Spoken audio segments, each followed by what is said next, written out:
Hi everyone, welcome to Wednesday for the Pagan Perspective. I'm Eric, and this week we're talking about ritual food and Sabbat type foods.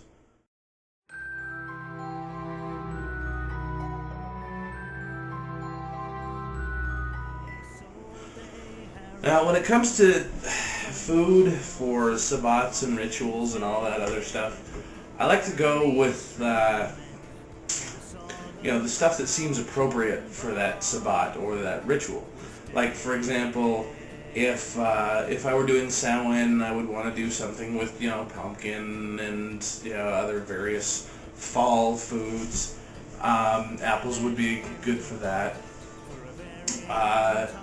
For something like Lammas or Lunasa, I would want to go with something like fresh bread. Now, I didn't have the time to bake fresh bread because I would have loved to have done that, but it's an all-day process the way I do it, so I really couldn't. When it comes to stuff like emolk, and I know I'm talking about a lot of the Sabbats, but when it comes to emolk, we do, hard-boiled eggs, and we do, spring green salads and stuff like that.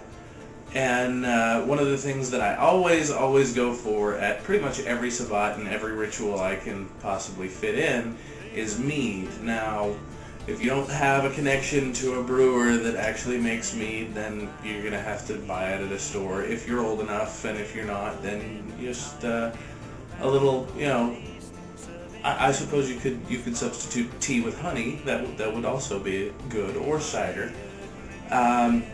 One of my favorite cider recipes is really simple.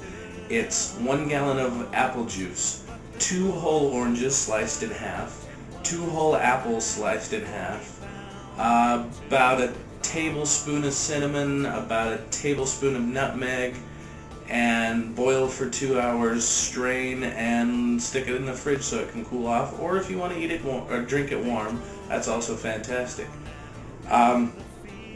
Some of the stuff that I like for ritual specifically, well, it really depends on the ritual.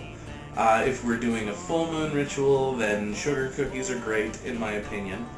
If we're doing a dark moon ritual, then anything chocolate works fantastically for that, in my personal opinion. I don't really have any basis in culture or previous belief in any of this stuff, really, other than, seasonal foods for seasonal festivals. But outside of that, just go with what you like. Sometimes during Samhain, we cook a lot because it's one of our public festivals that we do with our groups. But when we do that, one of my favorite things to do is either cook a traditional dish of my family, because it is all about the ancestors and the people who've crossed over to the other side. I do like to make traditional dishes that either my grandparents kind of got me started on, or, if there's some part of your family line or your ancestry that you want to honor, then you could definitely do a little bit of research and find out what some of their traditional ethnic dishes are, and just make those for your Sabbat. Now, if you guys have any questions, I know I went kind of fast on the recipe for the cider. I'll probably put that information just in the underneath bits, so you guys can take a look at that if I went too fast. But outside of that, thanks guys for watching, and congratulations for the Pagan Perspective as a channel on almost 1 year. And thanks for watching, and until next time, Odin be with you. There's little Sir John